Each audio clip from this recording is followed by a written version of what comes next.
Welcome back, everybody. This is Eric and Chad here with Iraq Veteran 8888. Today we've got another Gun Gripe episode for you, and I know our emails have been coming through. We've been getting comments on Facebook, on YouTube.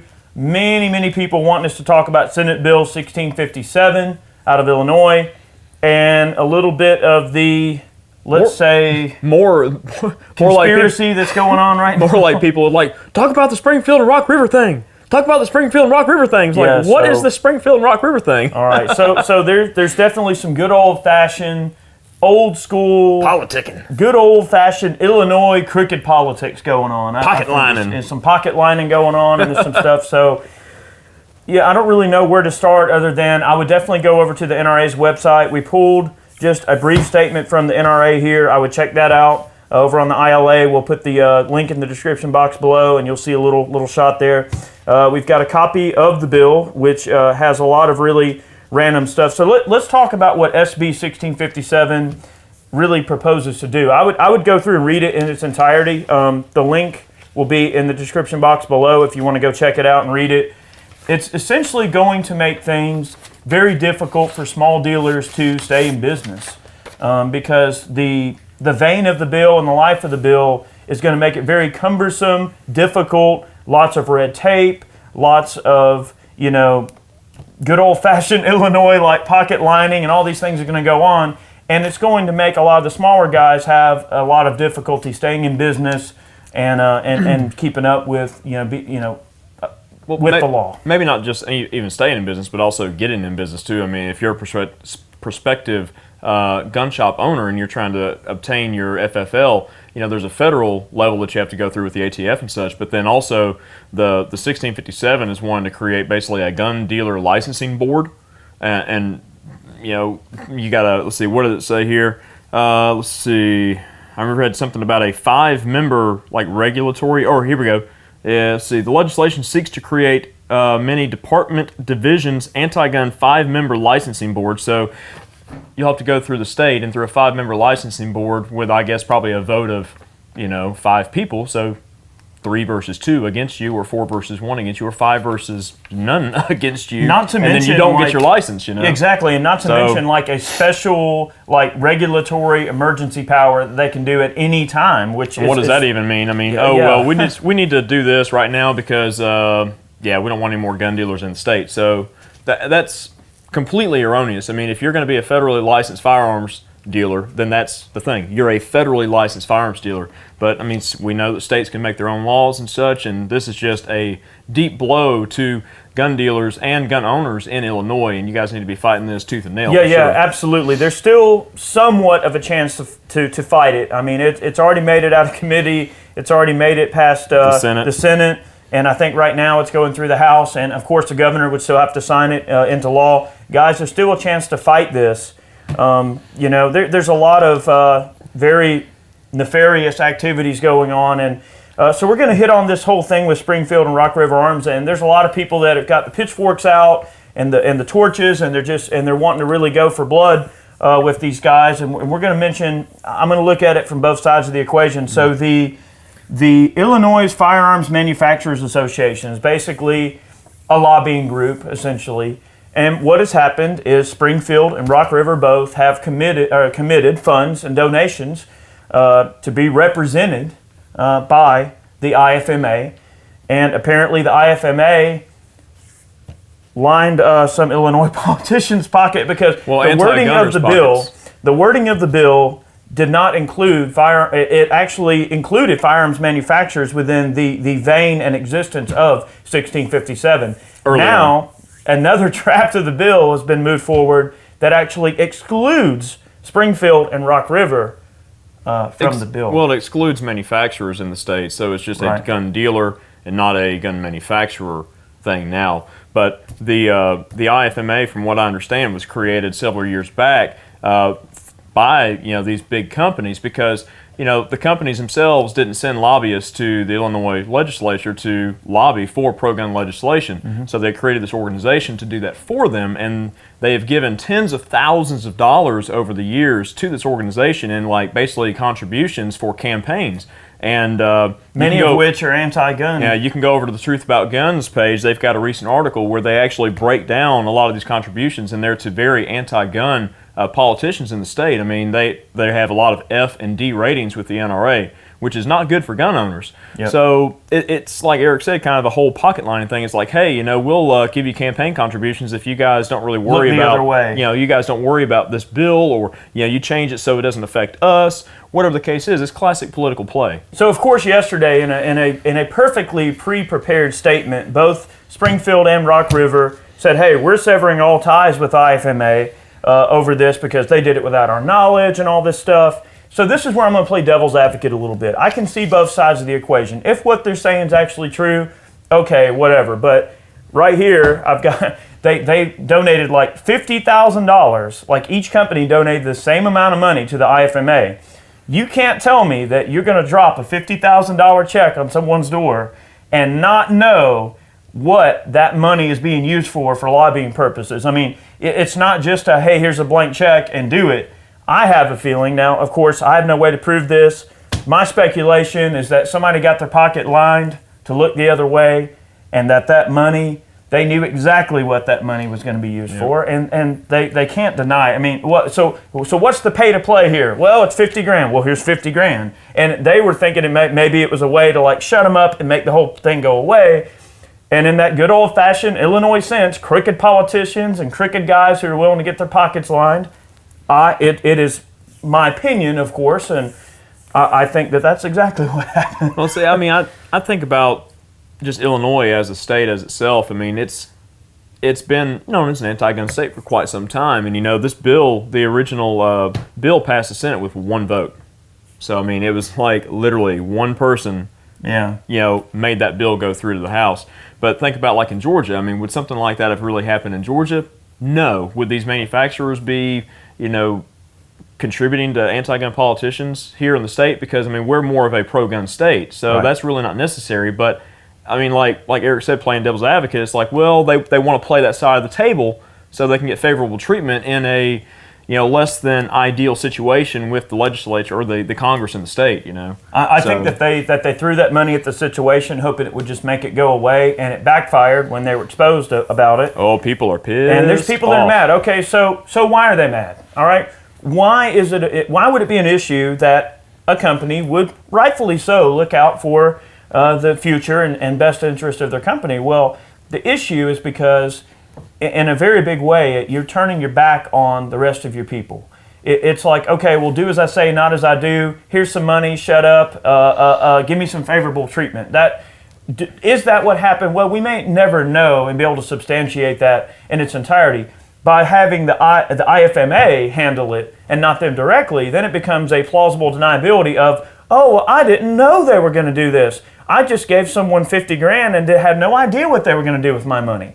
I'm sorry, but when lobbying, when it gets into that kind of money, I have a feeling they knew exactly what was going to happen. That's really not all that much money in the political. I'm sorry, but things, that is a lot of money. I mean, $50,000 is a lot of money. But the thing is, okay, now the other end of the spectrum is, okay, and both of their statements coincide with what I'm about to say, is that, all right, IFMA is a lobbying group. We're going to, pump this money into them, and then they're going to look out for our best interests. And maybe it is the case that they just did the old pocket lining thing like all those crooked people are known to do in Illinois, and maybe they were thinking it was going to go away, and when it didn't, oh crap, now Chicken Little Complex, the sky's falling and everything like that. So the reason it becomes a problem is because instead of sending their own individual reps over to, to petition and lobby against this bill, like, I don't know, in some people's minds, maybe they should have, right?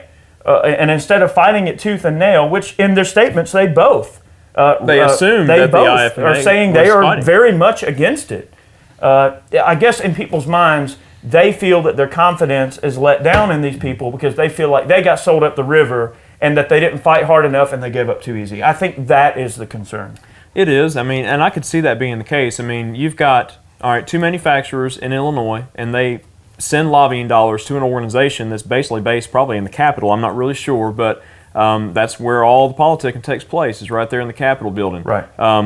You know, they don't know what's going on there behind closed doors and such until after the fact. I mean, there may be a lobbyist up there that made this deal or whatever, and then the bill just got pushed right through, right. And now they're just suffering the consequences of it after all this has come out. And I have not read a positive comment about this at all yet. I've seen people saying, you know, screw Springfield, screw Rock River, and you know, I mean, I'm like, man, I don't know, you know, about buying another Springfield at this point, because I mean, it's like, dude, what were these people really thinking? You know, if they're looking out for their best interests, they're not looking out for every other gun owner in the country. You know, in the big scheme of things. I mean, if you're not going to fight tooth and nail against anything that is anti-Second Amendment, then what are you doing? I think it sends a very inappropriate message in a way, because it tells these anti-gunners that we are willing to compromise on the Second Amendment, and that is not true. You know, we will fight all of this tooth and nail. We cannot give up. Whether it's our lobbying dollars or our efforts or our phone calls or our emails,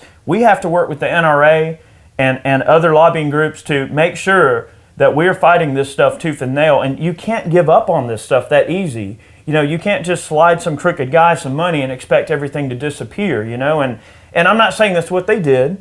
And I'm not saying that I would write them off as a company, so to speak. I would say that depending on how all this thing pans out, you know, each person can make their own decisions, and we all are capable of voting with our feet. You know, at NRA, I'm walking by the Springfield booth. I didn't go by the Rock River booth, but I went by the Springfield booth. And the look on those poor chaps' faces, I could tell that they were demoralized. They were let down. They felt, I could see the disdain on them as I walked by, and I could tell. I mean, their booth was empty. People were over it. And people are boycotting the brands. What we have to remember here is that, you know, all these folks have families just like everybody else. They got families to feed just like the next man, and they're all working just as hard as the rest of us, and we're all capable of fumbling up from time to time and doing something that's outside of our realm from time to time. I think it's important to remember that this is an example of what we have to work collectively to avoid happening. Like, we need to pool our resources. I mean, if you live in Georgia or you live in Florida or you live in somewhere and you're going, why does Illinois matter to me? Well, it does matter, guys. Like, these are Americans, okay? This ain't got nothing to do with what state you live in. You have to call these people, run their fax machine until it runs out of paper. Eventually, they're going to have to go put paper in the dang fax machine. Call their phone. They have to answer that phone. Call them and tell them that you oppose this.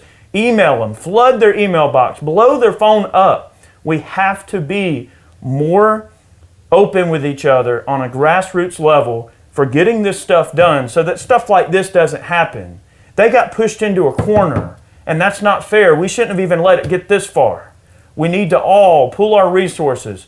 There are so many gun owners out there. We need to pool our resources and make sure that we're fighting hard for these people, because they're Americans. It ain't got nothing to do with being, I live in the state of Illinois. Who gives a crap? The Second Amendment still applies in the state of Illinois. Well, remember, Illinois just got concealed carry recently, too. So, I mean, that's definitely a big step in the right direction. You know, times might be changing. But do want to say something real quick about the NRA as a whole. You know, sometimes, you know, in the past, you might think, okay, well, the NRA, they're not really doing a whole lot. They're not doing a lot for California. They're not doing a lot for New York. But let's just say that things are changing a little bit. You know, they got some new blood in there, some new leadership and such. And, you know, I think that the NRA moving forward is going to be a big factor in pro-firearms, pro-second legislation moving forward. They're going to be really putting some people out there and getting on the grassroots level in these states that are, you know, feeling the pinch of anti-gun legislation and such. Let us help you. Help us help you. Like, you know, and what Chad and I are going to be doing moving forward is definitely, like, anytime some bogus crap like this comes up, we're going to blow the whistle and we're going to, you know, beat the drum and rattle the war horn or whatever we got to do, and we're going to get people involved. So, guys, you know, don't sit there. Get on the phone. It takes 5 minutes to make a phone call. Even if you leave a message, even if it just takes a moment to write an email. If you go to the ILA section on NRA's website, You'll usually have like a click here to take action button or some form of button, and sometimes we'll even have like a pre-prepared statement in regards to that individual bill. So it makes it really, really easy for you to just sign your name and send it off just to show that little form of support. Guys, we've got to be involved with these rallies. Whenever we have a rally at the Capitol, we got to get together and get those numbers out there. We've got to work hard to push this forward. If you ignore something, it's going to go away. And if you ignore the Second Amendment, it's just going to fade away and go away. And every little tragedy or difficulty we experience with the Second Amendment, no matter what state it's in, it affects us all one way or the other, because it sends a message to these people that we're going to compromise with them. And there is no compromise to the Second Amendment. There's zero compromise. And what this is compromise, and that's not what we do. You can't bargain with the devil and win. The devil's not going to sign a contract that's not in his favor. And what happened was the deal was made with the devil, and that's not how we do things. Well then, get fired up. It's not happening. So guys, fight it tooth and nail. Don't let this stuff happen. Yeah, and just one more thing, about the NRA as a whole. Remember back in '86 when FOPA came around and the Hewes Amendment got tacked onto that? Well, the NRA let that slide by, and they've been feeling the repercussions of that for several years. After the fact, there's a lot of people that have a complete disdain for the NRA as a whole, but we haven't been on a completely level playing field with them in the past, and we've never seen 100% eye to eye with the NRA and everything that they do or say. But now really is the time to be on the offensive, with this stuff, because we do have a friend in the White House, as was said this past weekend at Trump's speech, at the NRA annual meeting. And remember, Trump was the first president to speak since Reagan. I agree. Not only are we on the offensive, but so it's more than that. We are more than on the offensive. We are accepting their terms of surrender, and those are not terms of surrender. That's a compromise. And when you're winning a war and you're accepting someone's terms of surrender, you better believe those terms are going to be in your favor, not a compromise. That's not how it works. We are winners, and we're winning, and we are going to win this fight, but we have to be on the offensive. Well, you guys are going to see us, pumping this stuff out there as much as we can, when we can, when stuff like this comes up, and just trying to keep you guys informed. And also, Tim and I both became life members at the NRA recently this past weekend. I lifed up as well. And, I've been hesitant to do that over the past several years just because of things that were going on, but just seeing some of the changes that are coming along with Pete Brownell, going to the presidency of the NRA and everything, I see some really bright times ahead for the NRA and just gun owners as a whole. And if you're not a member of that organization, you should be, because they are, in fact, the largest pro-second lobbying organization in the country. They are the largest and oldest civil rights organization in the country, if you want to think about it that way, because the Second Amendment is a civil right, just like the first. But be a member, a yearly member, $25. What is that? I'm not trying to sell anything. We don't make any money from the NRA for this kind of stuff, but also get on with some of your local grassroots organization. Like we've got Georgia Carry here and a bunch of other organizations that we're a part of. We're even a part of Protel over in Switzerland. That's right. And we've got a friend here right now from the UK who's a member of the NRA who comes to every show for the past 4 years. Yep. So we've got people across, the world that support what we're trying to do here, and you got people here on the home front that just won't support the NRA at all. That's right. What does that say? So, yeah, but anyways, we have to stay together. Over. We got to stay together on this, guys. And go over in the description box below. Go over and check out the NRA's little statement on this, and you'll see the Take Action button. Also, the link to the General Assembly of Illinois will have full wording of the bill. Yeah, we'll put the T-tag links in there too. We'll also include the statements from Rock Island and Springfield in the description box below, if you can read it for yourself. And I guess what I would err the word of caution here is that a divided house cannot stand. And to turn our backs on Rock River and Springfield is dividing the house, and we can't do that. Divided, we can't stand, and that is totally true. So we have to look at this as a learning experience, and obviously people are going to vote with their pocketbook and with their feet, and I completely respect that. If you're still one of those people that's carrying the pitchfork and you want to sever ties with these two companies. That is your decision. I feel that, innocent until proven guilty. Because, I mean, there are, like we said early on, I mean, playing devil's advocate and such, there are two sides to it. I mean, how it could have gone down. But we don't know, and we may not know, but I'm sure that there'll be more coming out on this. There's three sides to every story. Their side, the other side, and the truth. So the truth will always set you free. Hopefully you guys enjoyed this video. We just wanted to kind of get word out about SB 1657 because it's important. It's important to me because it involves Americans. Okay, these are Americans here. I mean, we have to not turn our back on these other states that are on these battleground states that are having issues here. Just because there's a relative calm doesn't mean that a storm's not coming. We have to always stay on top of this stuff, all right? So do that for me. Go over there and write a letter.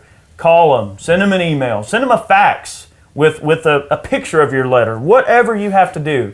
Take 10 or 20 minutes of your time for your brothers and sisters in Illinois to help them out. That's all I ask of you, if you have a few minutes for me for that. So thank you very much for your time. Appreciate you watching today's video. We got many more on the way, more gun gripes, firearms facts. We do a series called Meltdowns, which is fun, where we shoot guns to the point of failure on full auto, which is kind of neat. Or just getting dirty.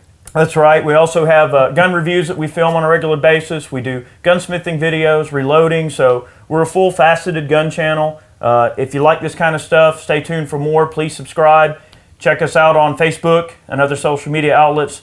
We'll see you soon. I appreciate the support. Take care, guys.